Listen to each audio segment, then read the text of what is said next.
My favourite is always McGwyer Mortimer. Your music changed everything. He's gone to get his guitar. Oh, has he? Has he? Ah. Tim, congratulations on the film. You were so, like, uncomfortably hilarious and heartwarming in it. Wow. Yeah. Thank you. I loved reading how this started as a short that you guys got a BAFTA for. Like, it's, like, kind of incredible. So I'd love for you to talk a little bit about the journey that you both have been on with this. Yeah, well, we were sort of living together about 17 years ago. I mean, it is quite a mad journey. Yeah. We wrote this, we would, like, come up with the idea and then cut it in half and went into our separate rooms and then came back. Probably took about 2 days to write it. And then shot it 17 years ago. Loved it, and we were really proud of what we made. And then, yeah, got nominated for a BAFTA. Didn't win. Didn't win, no, sorry. Didn't win, but that was nice of you. And then, how do you turn it into a feature? And sat with that for 17 years. But you did it! Did other things. We weren't just sort of in our room, just like scratching our heads for 17 years. Yeah, we did do it. Yeah. And I think the reason it took that long is because we didn't want to blow it. We didn't have the idea, so we decided. For some reason, we decided to write a film about something else. And we're in development for about 3 or 4 years, and it never got made. But weirdly, maybe we would have done that with this. Maybe we would have sat with this film for 2 or 3 years, and then we don't get it made, or we make it not. It isn't good enough, or whatever. So yeah, when we came back to make it, we were all me, Griff, the director, and Tom. We were all pretty certain we had now an idea, which was basically to have this extra character of Mel, played by Carey Mulligan, which was also obviously fantastic and a boon that we had Carey. But yeah, that character kind of was the engine to turn it from a short into a feature. Because at that point when she arrives, it goes from my incessant babbling and and the surly musician and that kind of locking horns for the first 15 minutes, it turns into something with a lot more weight and a lot more kind of nostalgia and a lot more love and a lot more sort of loss in that sort of middle bit, which is kind of driven by Carey's character and her relationship with us. Yeah.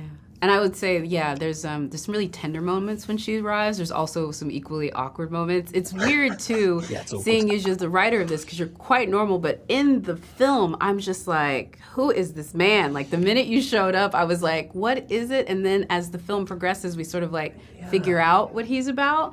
I'm curious for you, when you're writing a character like this, and then saying that you're going to play it, where does that sit with yourself? And you just enjoyed that type of energy? Yeah, I love it, but yeah, I don't know. It's weird. I love the film, and I like this character, but he's kind of mad, and I don't think I've ever met anyone who's like him.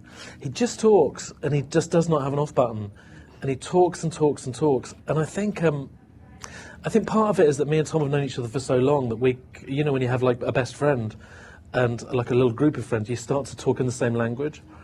And so a lot of the stuff he's saying is kind of from our friendship group. It's just crap. It's like, it's no use. The stuff he's saying is like garbage, and he just never stops. And so it's kind of a joy to play, and worryingly easy. It comes very easy to play it.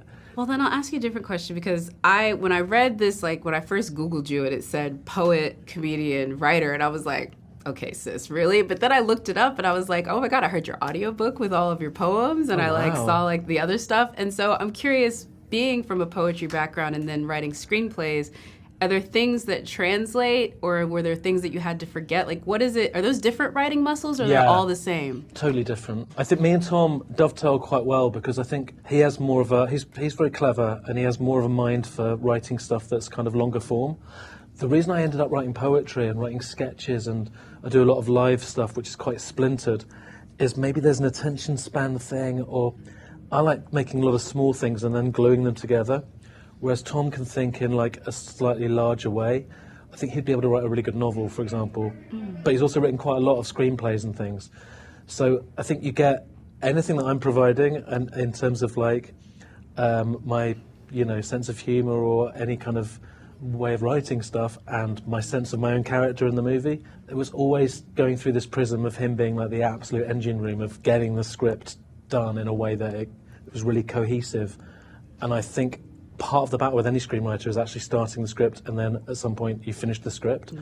And he really takes care of that and makes sure that the whole thing is like, it makes sense, I also think that Focus has already taken the film on an incredible journey. It's about to hit theaters, but you premiered at Sundance, and now you're going to be here at South by. Were you in both of those rooms? Were you able to see the difference between the two crowd reactions, or no?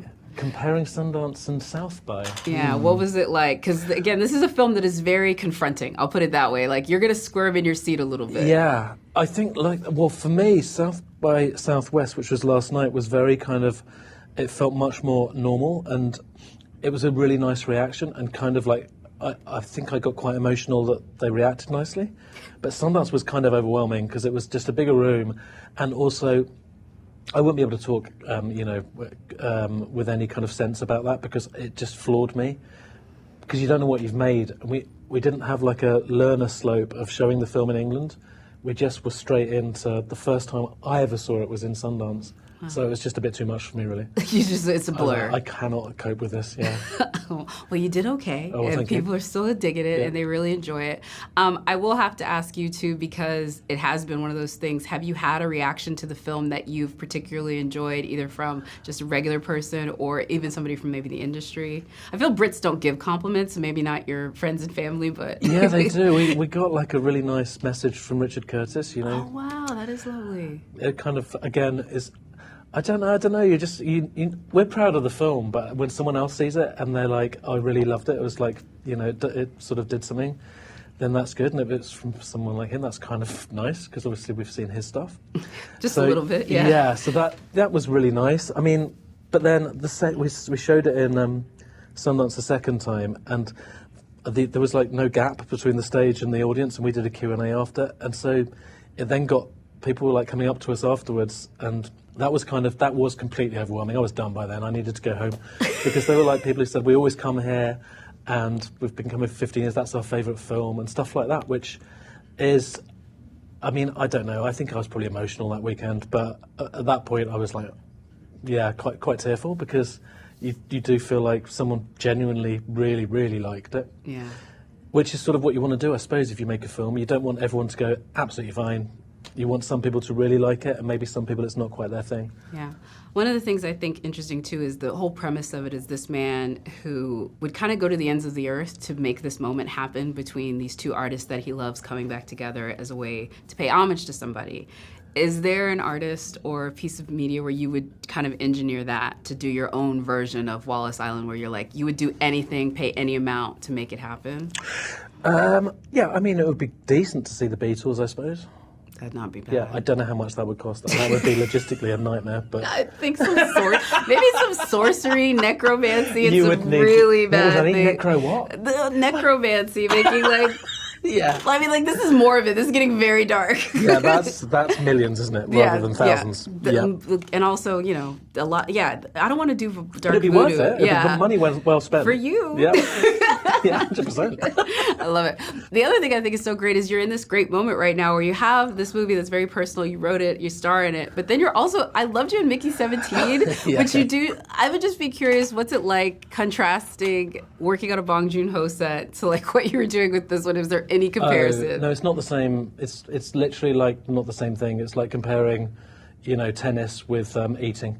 Like they're just not comparable. Our film was like, I could handle this film. There was like about a crew of about 50, and we knew what the film was. Yeah, going in there, it's just overwhelming. And then there's sort of Batman is stood there, and Bong is like, director Bong is, obviously he made Parasite, and this film was big, with like big sets and things like that. And I'm dressed as a pigeon. I mean, I think you can't really compare the two. I know. But I was like I was so flattered to be asked to do that one, and to work with him, and to meet him. It's interesting. I'd like to do another film like that. It was an enjoyable experience. Yeah.